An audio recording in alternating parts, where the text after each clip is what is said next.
1차 전도 여행의 동지였던 바나바와 결별하는 아픔을 뒤로하고 바울은 예루살렘 교회 지도자 중 하나였던 실라를 택하여 2차 전도 여행을 시작했습니다.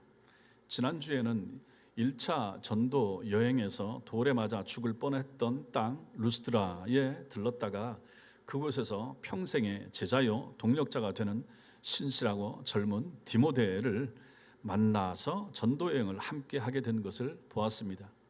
귀중한 일꾼을 그 땅에서 하나 얻은 거죠. 바울과 실라 그리고 디모데가 함께 하는 전도팀은 가는 곳마다 진리의 말씀을 전하고 그래서 예루살렘 교회가 정한 규례들도 잘 가르쳐주고 했습니다. 그러자 그 가르침을 들었던 그 지역에 있던 여러 교회들의 성도들의 믿음이 견고해졌고 날마다 성도들의 수도 늘어갔다라고 말씀이 기록을 하고 있습니다. 하나님이 허락하시는 부흥의 역사가 말씀을 잘 가르치고 잘 배우는 곳에 나타났던 것입니다. 오늘도 계속 이어지는 2차 전도 여행의 기록을 보게 될 것입니다. 오늘 말씀을 같이 나눌 때도 성령께서 우리에게 은혜 주시는 그런 역사가 있게 되길 바랍니다. 먼저 우리는 오늘 말씀에서 삼위 하나님의 사역을 봐야 됩니다. 여러분들 중에는 설교의 진도가 너무 느리다 이렇게 생각하시는 분들도 있을 수 있습니다. 좀 많은 분량을 해서 빨리빨리 좀 나갔으면 좋겠다 뭐 이런 마음도 드실 수가 있습니다. 그것도 이해를 합니다. 근데 저는 또 설교자 입장에서 이거 한번 지나가면 다시는 거의 제가 특별한 일 외에는 다시 이 본문을 다루지 않을 가능성이 많은데 그래서 한번 지나갈 때 좀 더 구체적으로 자세하게 다루고 싶은 마음이 있습니다. 그래서 이런 한 3절짜리, 4절짜리, 5절짜리 말씀에서도 오늘 본문도 4가지의 내용을 다룰 거잖아요. 이것도 사실 다른 분들은 뭐 하나나 2가지만 해도 족하다라고 하지만 제가 뭐 좀 욕심이 있는 것도 있고 이 말씀 가운데서도 또 보고 싶은 것도 있는데 오늘 또 생략하고 넘어가야 될 부분도 있고 그렇습니다. 그만큼 이렇게 말씀을 읽다 보니까 하나하나 참 중요한 부분들이 많고 우리 성도들에게 이것은 꼭 알아야 되겠다 하는 말씀이 자꾸 생각나고 있어서 그래서 이렇게 좀 자세하게 하게 된다 하는 것을 이해를 해 주시기 바랍니다. 6절 말씀 보시면 성령이 아시아에서 말씀을 전하지 못하게 하시거늘 이렇게 말합니다. 바울 일행이 계속해서 아시아에서 복음을 전하고 있습니다. 아시아는 오늘날처럼 여러분과 제가 살고 있는 이 아시아 대륙 전체를 가리키는 명칭이 아니죠. 일본과 중국과 이런 우리나라를 포함한 이런 아시아가 아니라 지금의 터키의 서부 지역에 해당되는 그 지역을 아시아라 부르는 것입니다. 그런데 웬일인지 성령님께서 그 아시아에 복음을 전하려는 바울 일행의 앞길을 막으셨습니다. 지도 한번 보여주십시오. 우리가 모니터가 세밀하지 않아서 여러분들이 잘 보시기 어려울 수 있어서 불을 하나 끄는데 저게 이제 그 터키하고 저 왼쪽에 이제 그리스하고 이런 지도가 나오고 있습니다.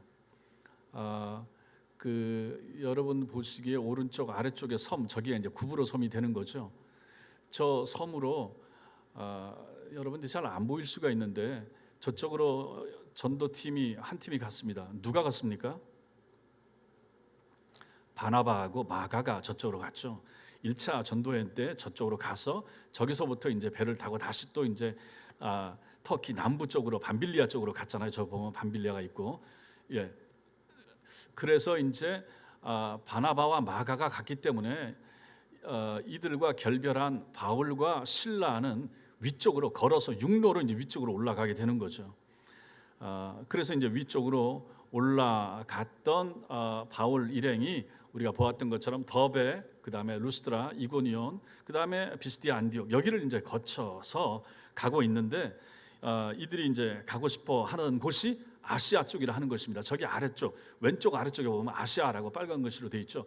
아시아 옆에 그 에베소가 있습니다. 저기가 이제 핵심되는 위치가 되는데 그래서 이제 저쪽으로 가고 싶어 했는데 성령께서 바울 일행의 걸음을 막으셨습니다. 그러자 전도팀은 터키 대륙의 중부 지역에 해당하는 부르기아와 갈라디아 땅 저기 표시가 되고 있는데 저기를 거쳐서 북쪽으로 올라갔습니다.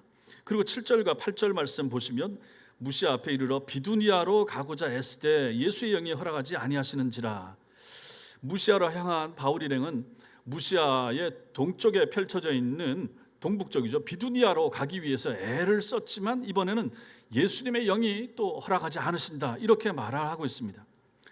저들은 어쩔 수 없이 이제 비두니아와 반대 방향인, 그래서 서쪽 드로아로 내려가게 되는 거죠. 그래서 이제 8절에 무시아를 지나서 드로아로 내려갔는데 하고, 드로아 쪽 확대해서 한번 보여주십시오. 저기 이제 에베소에서 저 위쪽에 이제 항구 도시 무시아 옆에 드로아로 이제 내려가게 되는 것입니다. 이 드로아는 터키 대륙과 유럽의 마케도냐, 즉 오늘날 유럽의 그 발칸반도가 되는데 여기를 연결하는 주요 항구 도시였던 것입니다. 아래쪽 아시아로 가려고 하는 것도 막으시고, 저 위쪽 비두니아 쪽으로 가고자 하는 것도 막으시고, 그래서 무시아를 지나서 결국은 드로아 항구까지 가게 되었다 하는 것입니다. 그리고 이제 9절과 10절 말씀 보시면, 밤의 환상이 바울에게 보이니 마게도냐 사람 하나가 서서 그에게 청하여 이르되 마게도냐로 건너와서 우리를 도우라 하거늘, 바울이 그 환상을 보았을 때 이제 이렇게 이어지는 것입니다. 이제 불을 켜주시고, 전도팀이 드로아에 도착한 뒤 밤에 바울에게 환상이 보였습니다. 마게도냐 사람, 즉 그 바다 건너편에 있는 유럽 사람 하나가, 자, 이 바다를 하나로 들고 여기를 건너면 여기 유럽이고 이쪽은 아시아 쪽, 우리가 아는 아시아 대륙이 여기서부터 이제 시작이 되는 거죠. 거기 사람 한 사람이 건너와서 우리를 도와달라라고 하는 환상을 본 것입니다. 그들은 바울이 본 그 환상을 하나님께서 마게도냐 사람들에게 복음을 전하라고 명령하시는 것으로 받아들이고 그것으로 가기로 결정한 것입니다. 아하, 하나님께서 왜 아시아로 가는 것을 막으셨는가? 왜 북쪽으로 올라가는 것도 막으셨는가? 그래서 결국은 우리로 하여금 들어와 한국까지 가게 하시더니 거기에 머물게 하셨는가? 거기 머무는 동안에 환상을 보게 된 거죠. 환상을 봤는데 그 건너편 바다에 사는 사람들, 마게도냐 사람 하나가 건너와서 도와달라라고 하는 환상을 보면서, 아하, 하나님께서 우리를 저곳으로 보내시기 위하여 이 땅에서의 전도를 막으셨구나 하고 생각을 하게 되고 건너가기로 결정한 것입니다. 여기서 우리는 중요한 사실을 봅니다. 보세요. 6절에 보면 누가 나옵니까? 성령님께서 바울 일행이 아시아에서 말씀을 전하지 못하게 했다라고 합니다. 7절을 보시면 무시아에서 비두니아로 가려는 바울의 계획을 이번에 누가 막습니까? 예수의 영이 허락하지 않았다, 이렇게 말합니다. 10절에 의하면 드로아에서 환상을 본 바울은 그 환상을 마게도냐로 건너가 그곳 사람들에게 복음을 전하라는 누구의 명령으로 받아들입니까? 하나님의 명령으로 받아들이고 있습니다. 이렇게 보면 오늘 본문에는 성령이 나오시고 예수의 영이 나오고 그리고 하나님이 나옵니다. 즉 삼위 하나님이 다 이 장면에서 나타나고 있다 하는 것입니다. 사도행전을 기록한 기록자 누가가 여기서 성삼위 하나님을 언급하는 이유가 무엇이겠습니까? 그것은 저들에게 나타난 어떠한 결과도 성삼위 하나님의 뜻이라 하는 것을 보여주는 것입니다. 성삼위 하나님이 합력하여 나타내신 결과가 자기들에게 이런 모습으로 나타나고 있다 하는 것을 보여주기 위하여 이렇게 세밀하게 적고 있는 것입니다. 그렇다면 성도 여러분, 여러분과 저에게도 우리에게도 마찬가지입니다. 우리 가운데, 여러분 가운데 어떠한 일어난 작은 일조차도 삼위 하나님의 역사가 아닌 것이 없다는 사실 믿으시기 바랍니다. 하나님이 모르시는데, 성령이 무관심한데, 예수님이 모르신 채 성부 하나님이 아시지 못하는 일이 우리 가정에 일어날 수가 있습니까? 그럴 일은 없다 하는 것이죠. 생각해 보십시오. 사람들의 구원, 인류의 구원이 어떻게 나타났습니까? 이루어졌습니까? 어느 날 갑자기 우리 예수님께서 갑자기 십자가를 지시게 됐습니까? 아니면 우연히 할 수 없이 예수께서 혁명 일으키러 왔다가 안 돼가지고 실패해서 그냥 돌아가시면서 예수님께서 우리를 위해서 대신 갑자기 죽어주신 것입니까? 그게 아니죠. 예수님의 십자가 이전에 인류 구속을 위한 성부 하나님의 원대한 계획과 작정이 먼저 있었습니다. 언제 있었습니까? 창세전에, 세상이 나타나기도 전에, 창세기 1장 1절도 시작되기도 전에 성부 하나님의 여러분과 저를 향한 우리의 구원을 위한 구속의 계획이, 작정이 먼저 있었다 하는 것입니다. 그리고 2000년 전 예수님께서 십자가에 달려 돌아가신 것은 성부 하나님의 계획과 작정에 따른 결과였습니다. 그것을 실행하기 위해서 예수께서 오셔서 몸으로 십자가 위에서 올라가서 죽으심으로 말미암아 성부 하나님의 창세전 계획을 몸으로 구체화 실행하신 것입니다. 그러나 이러한 계획과 실행만으로 우리의 구원이 완성될 수 있습니까? 아니죠. 뭐가 더 필요합니까? 성령 하나님의 역사가 필요합니다. 고린도전서 12장 3절 말씀 같이 읽겠습니다. 시작. 성령으로 아니하고는 누구든지 예수를 주시라 할 수 없느니라. 보십시오. 성령으로 아니하고는 누구든지 예수를 주시라 할 수 없다. 여러분과 제가 주여 주여 부른다 그러면 남이 불러서 내가 따라 부르는 것이 아니고 내 마음에서부터 정말로 부르신다 그러면 이건 누구의 역사입니까? 성령의 역사입니다. 성령께서 우리 마음속에, 아니 이 시대에 주인이 어디 있습니까? 우리가 누구를 주여라고 합니까? 옛날에는 남편을 주여라고 했지만 뭐 지금 그렇게 부릅니까? 아니잖아요. 지금은 주인이 따로 없습니다. 종이 따로 없습니다. 그런데 우리 믿는 신자들에게는 주님이 계시다, 주인이 계시다 하는 것이죠. 이거 누가 하게 하시는가? 내가 공부해서 내가 연구해봤더니, 내가 이성적인 판단을 해봤더니 아 예수님을 주라고 불러야 되겠구나, 이게 아니라 하는 것입니다. 누가 하신 것입니까? 성령께서 여러분과 저의 속에 역사하셔서 우리 마음을 감동하셔서 내 인생의, 내 삶의 주인이 계신 것을 확신하게 하고 그 예수님을 주여라고 부르게 만드셨다는 것입니다. 그러니까 보십시오. 창세전에 성부 하나님의 여러분과 저를 향한 구원의 계획, 구속의 계획이 먼저 있었고, 그 구속의 실행을 지금으로부터 2000년 전 예수님을 이 땅에 보내셔서 십자가를 지고 십자가 위에서 죽게 만드셔서 다 이루었다 하심으로 말미암아 실행하게 하셨고, 계획과 실행이 나타난 다음에 그것을 우리 마음속에 적용하시는 것은 성령이 하시는 것이라는 얘기입니다. 성령 하나님께서 여러분과 저 마음속에 역사하셔서 믿어지게 안 하시면 우리 중에 믿을 사람 아무도 없습니다. 그러니 삼위 하나님의 우리 한 사람의 구원을 위해서도, 여러분 하나하나의 구원을 위해서도 창세전에 우리는 계획된 사람입니다. 나 때문에 예수께서 십자가 위에 올라가신 것입니다. 이 세상에 아무도 없고 여러분 한 사람만이 이 땅에 살고 있다고 해도 예수께서는, 하나님께서는 그 여러분 한 사람을 위하여 예수님을 보내시고 죽게 하실 것입니다. 그렇게 계획하시고 실행하신 그 일을 이제는 성령께서 우리 마음속에 믿어지게 하신다 하는 것입니다. 그러므로 믿음은 내가 믿는 것이 아니고, 내가 믿는 것 같은데, 내 발로 교회를 걸어온 것 같은데, 내가 등록 카드에 사인한 것 같은데 결국은 내가 한 것이 아니고 성령께서 우리 속에서 역사하셨다 하는 것을 우리는 오늘 말씀을 통해서도 확인하게 되는 것입니다.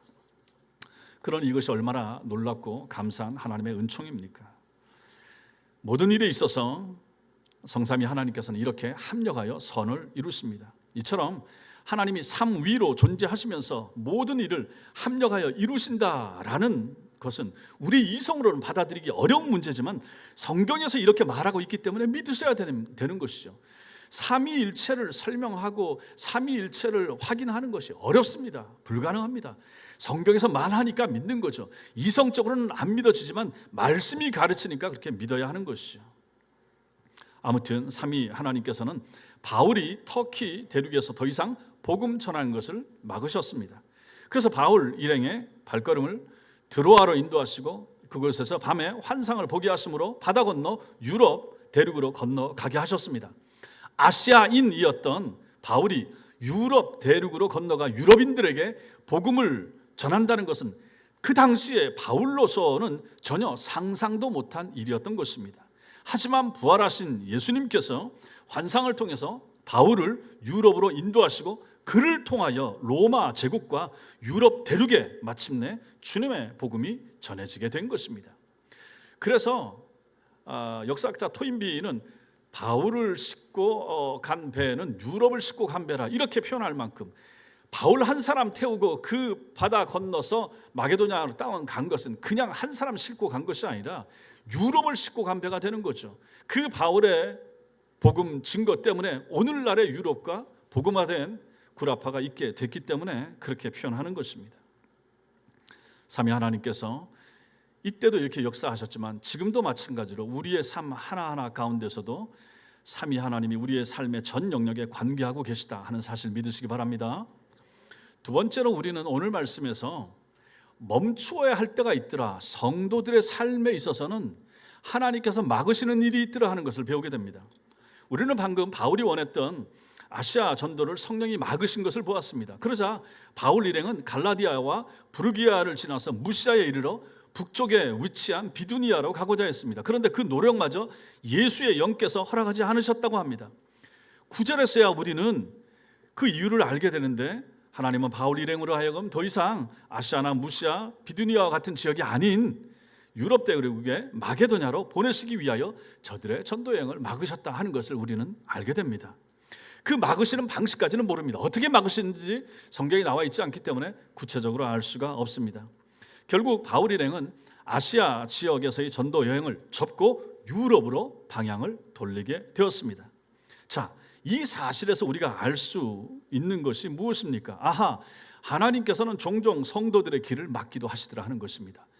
선한 일을 위한 거잖아요. 아니, 전도하는데, 선교하겠다는데 하나님이 그걸 막으시더라 하는 것입니다.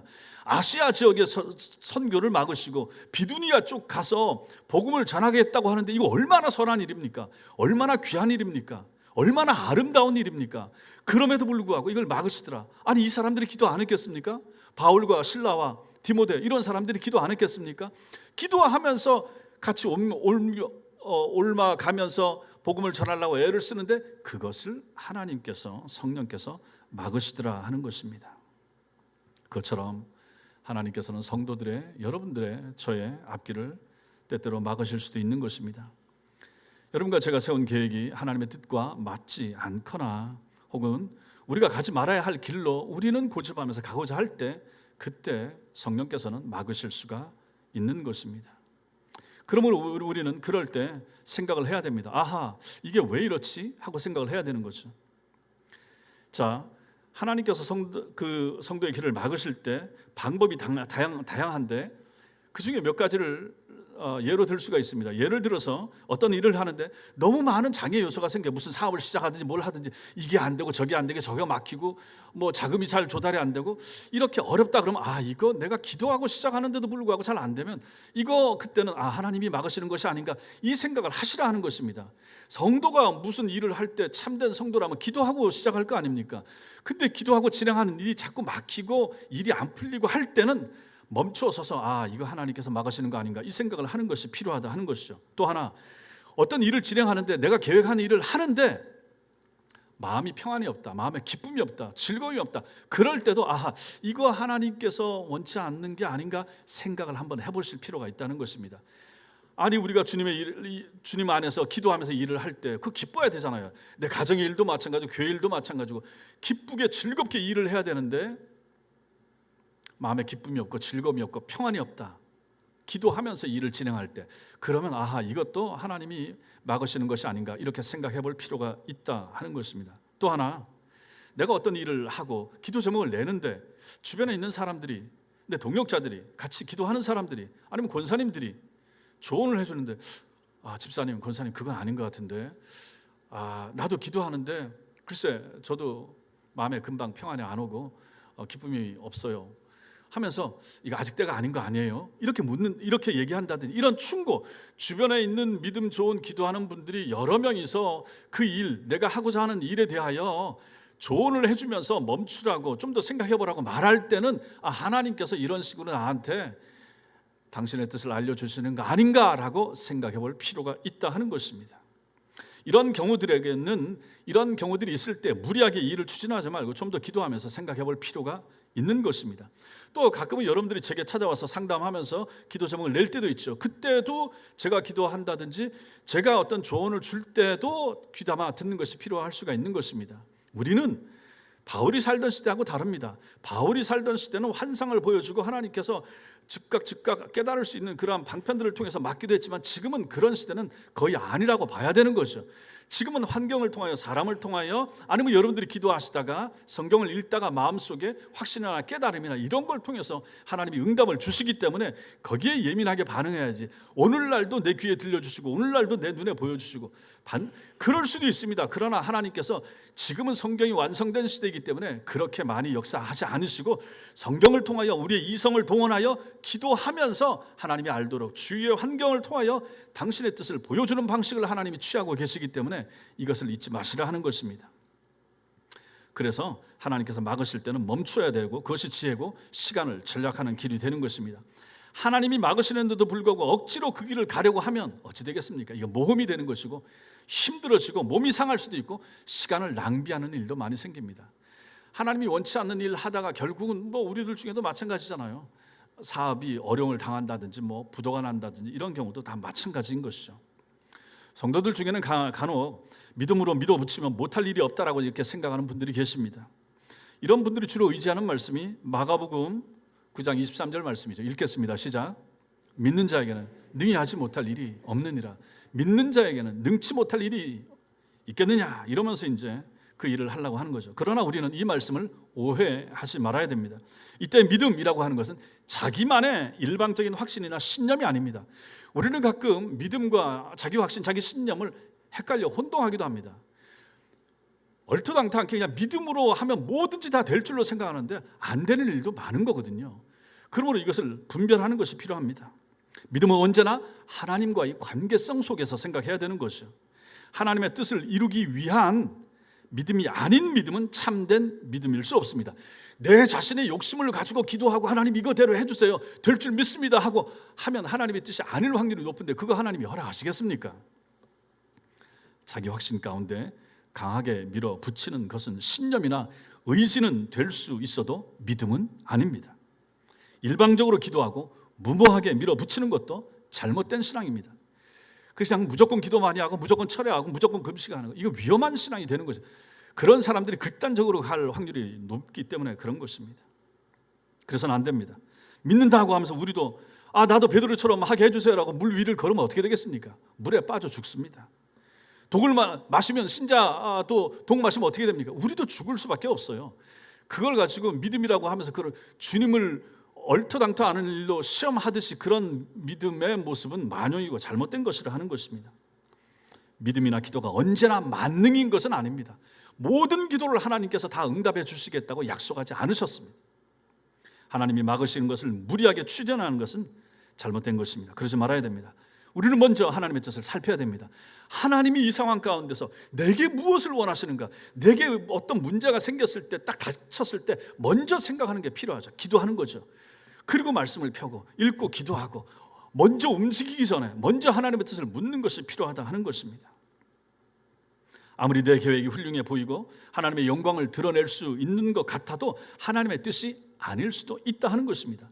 하나님의 뜻이 아닌 것은 보세요. 바울의 아시아 전도는 하나님의 뜻이 아니었습니다. 전도나 선교도 하나님의 뜻이 아닐 수가 있다는 말입니다.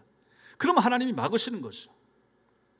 그래서 요한일서 5장 14절 말씀은 우리에게 알려줍니다. 읽겠습니다. 그를 향하여 우리의 가진 바 담대한 것이 이것이니 그의 뜻대로 무엇을 구하면 들으십니다.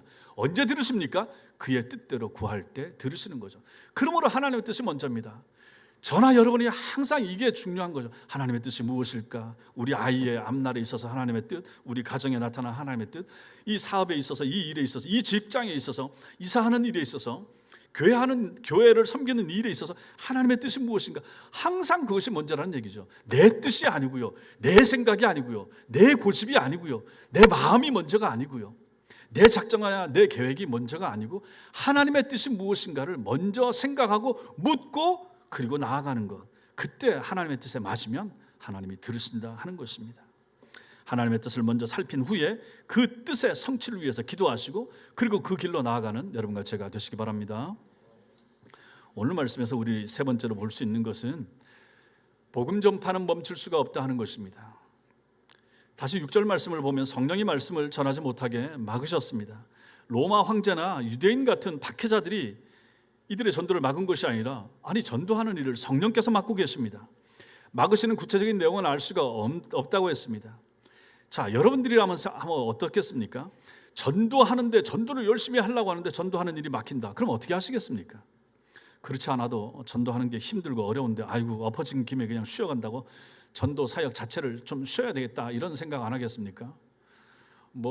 저도 마찬가지죠. 전도하다가 코로나 막 확산되고 하니까 이거 심하니까 좀 쉬십시다. 우리 안 권사님하고 최복근 권사님 몇 달 쉬죠. 겨울이니까 추우니까 쉬죠. 여름에 너무 더우니까 땀 많이 나니까 사람들을 잘 나오지도 않는데 좀 선선한 바람 불면 그때 다시 하죠. 우리도 이렇게 해왔고 저도 해왔는데 좀 생각을 해봐야 될 부분이 아닌가 생각합니다.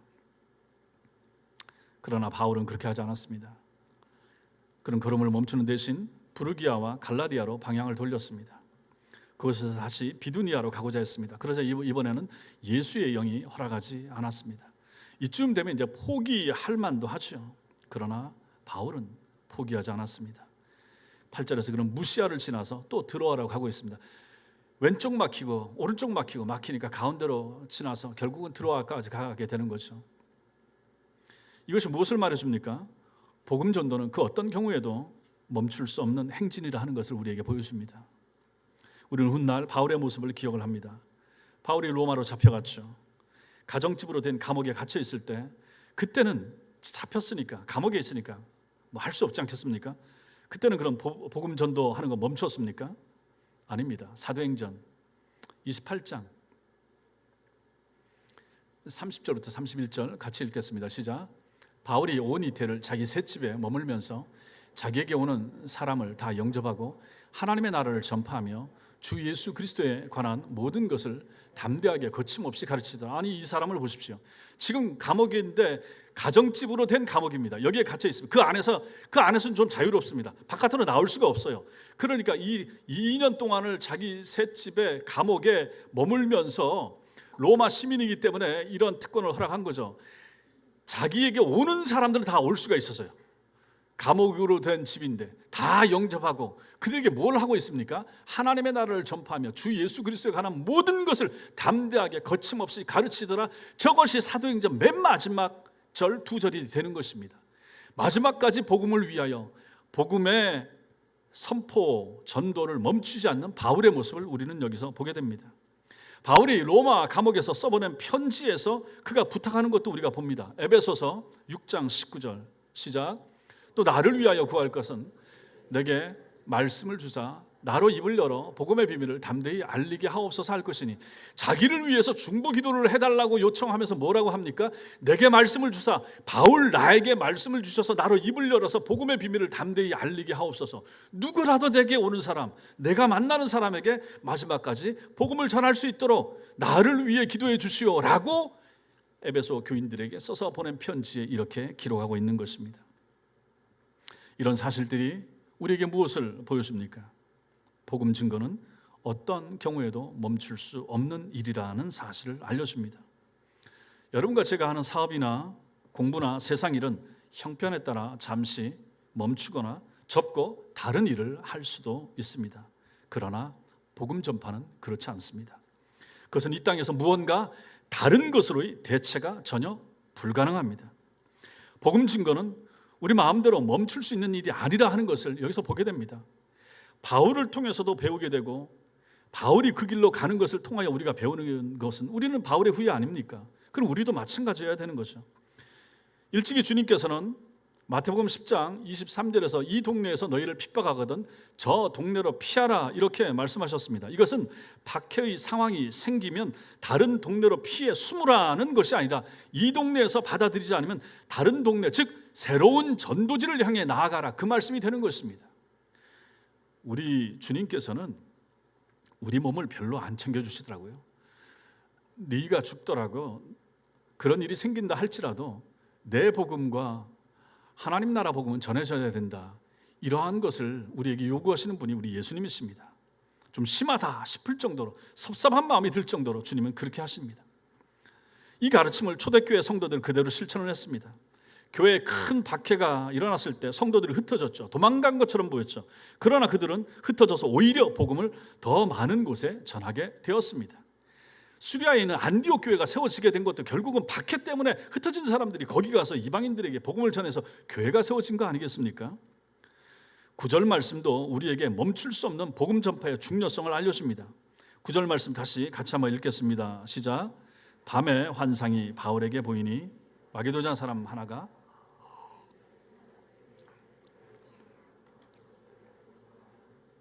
마게도냐 사람은 아까 말씀드린 대로 유럽 사람입니다.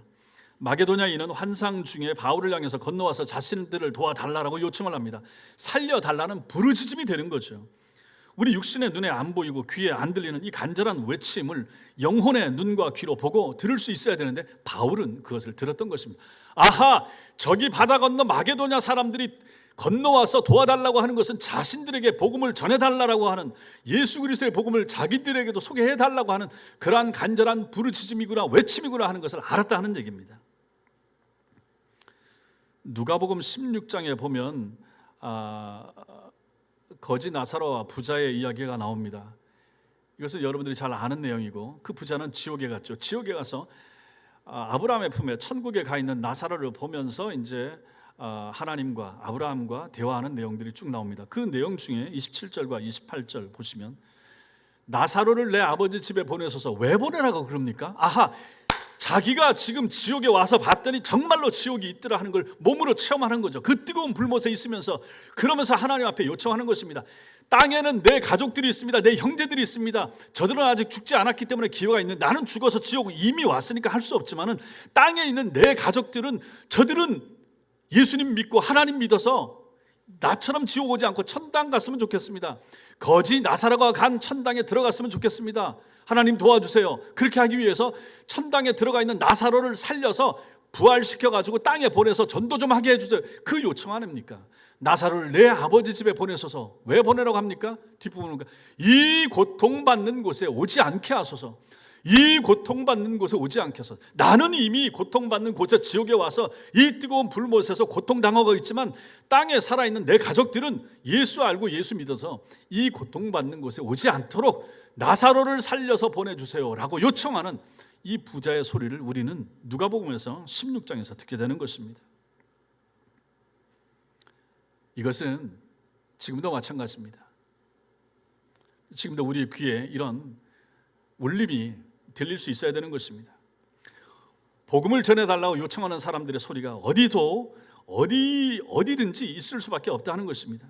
참된 교회는 교회 역사 2000년 동안 이 원칙을 그대로 지켜왔습니다. 오늘날에도 마찬가지여야 합니다. 시대가 변했다거나 상황이 달라졌다거나 아파트 다 문들이 잠겨 있어서 들어갈 수 없다거나 코로나 때문에 접촉을 피한다거나 그래서 전도하기 어렵다. 아니, 전도를 해보면 전도 안 할 핑계 많아요. 이것저것 날씨든지 뭐든지 되면 다 안 할 수 있어요. 다음번에 할 수가 있죠. 근데 이런 말씀을 보면 참 부끄럽게 느껴지더라 하는 것입니다.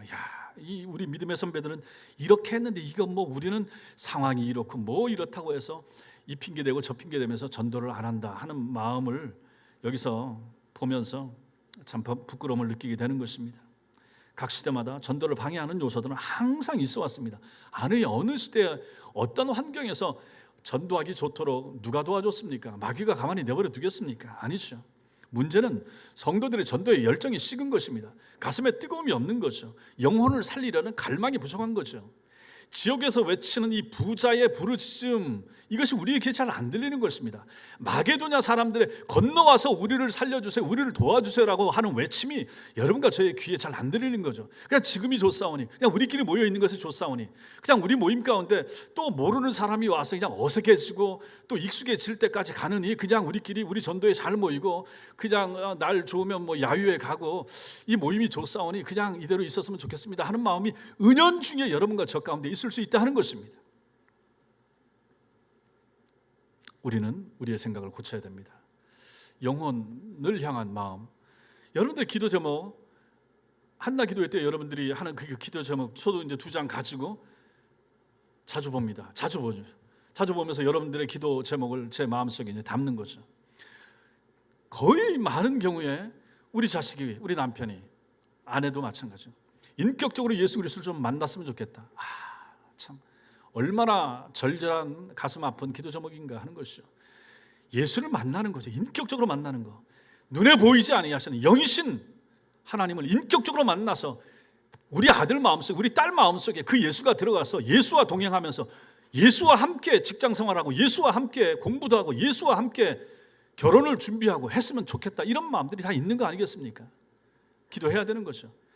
내 딸의 영혼을, 내 아들의 영혼을, 우리 남편과 우리 가족들의 영혼을 바라볼 수 있는 눈이 있어야 되는 거죠.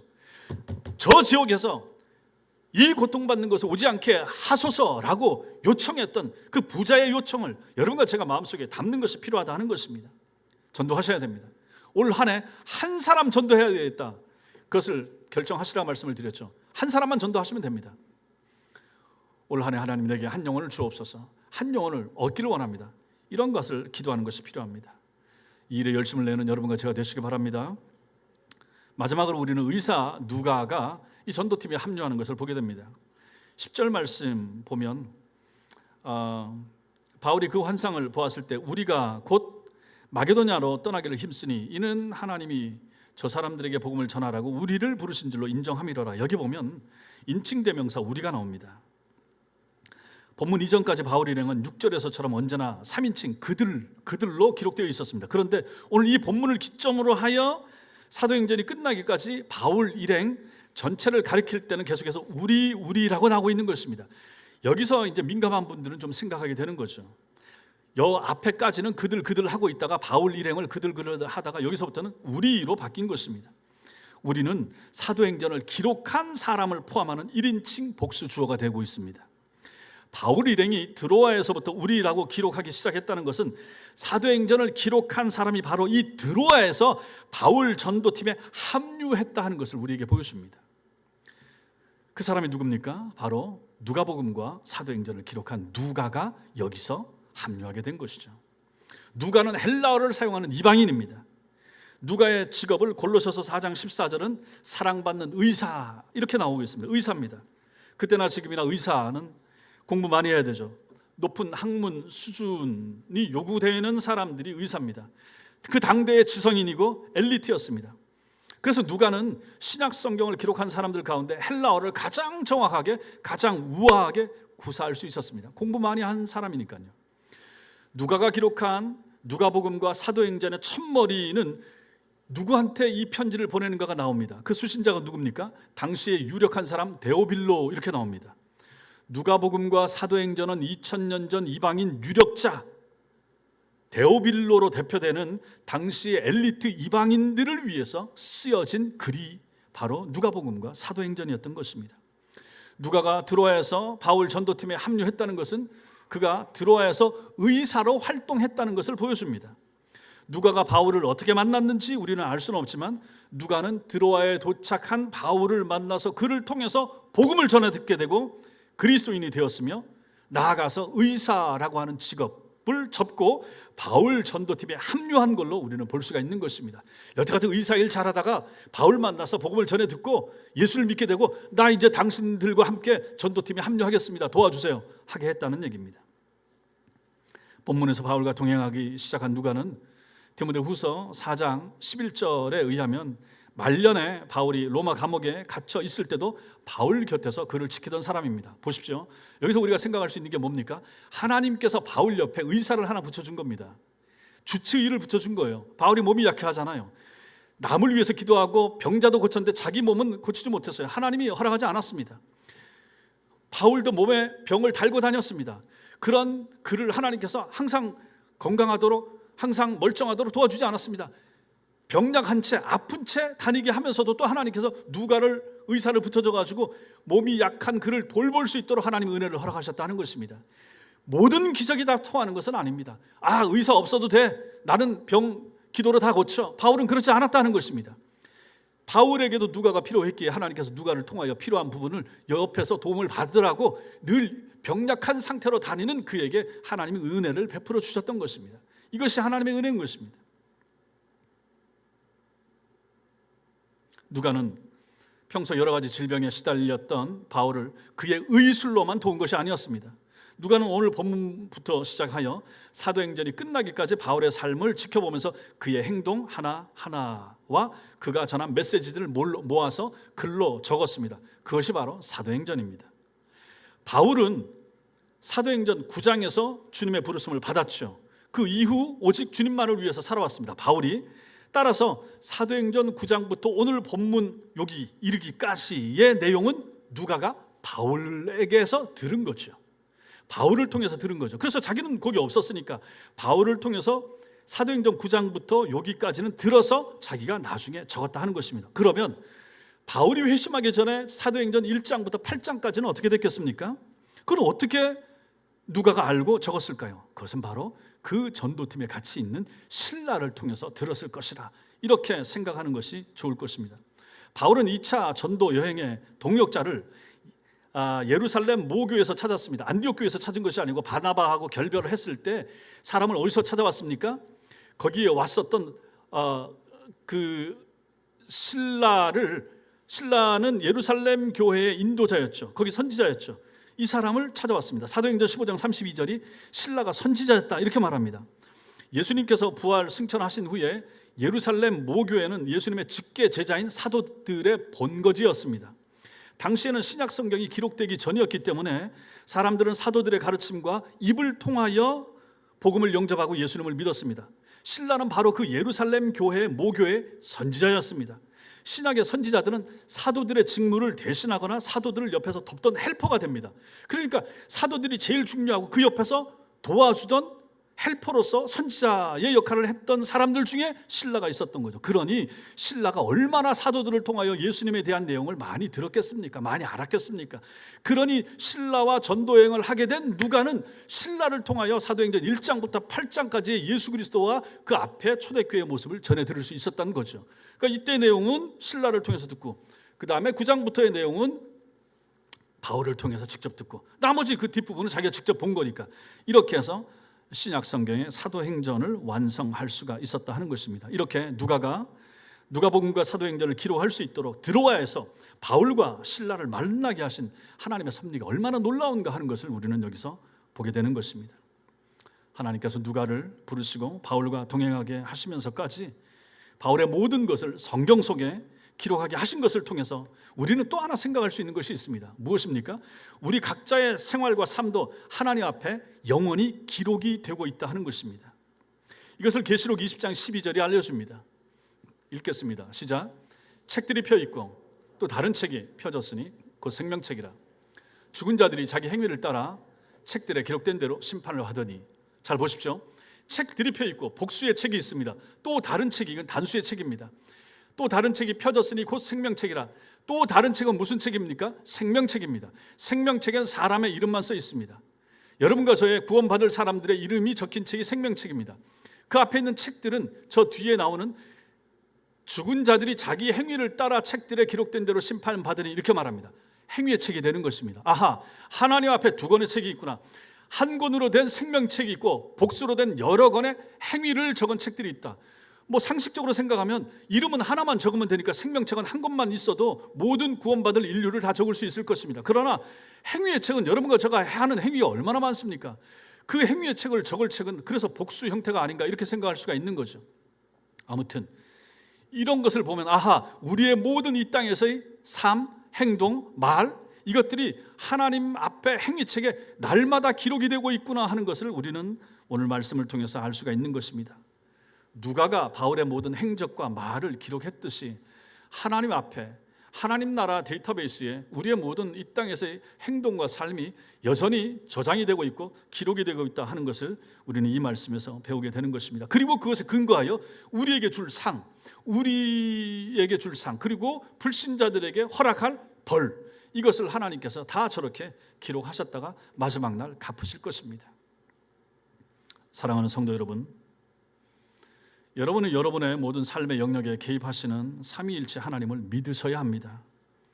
하나님이 허락하신 일들만 우리 삶에 일어날 것이고, 하나님이 막으시는 것은 멈추어 서서 하나님의 뜻을 묻거나 돌아가야만 합니다.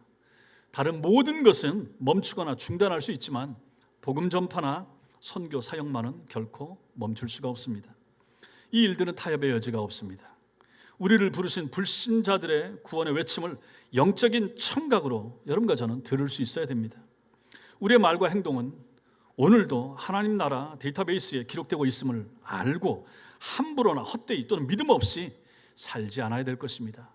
이런 말씀을 마음에 새기고 또 주님 앞에 살아가는 복된 성도들 다 되시기 바랍니다. 기도하겠습니다.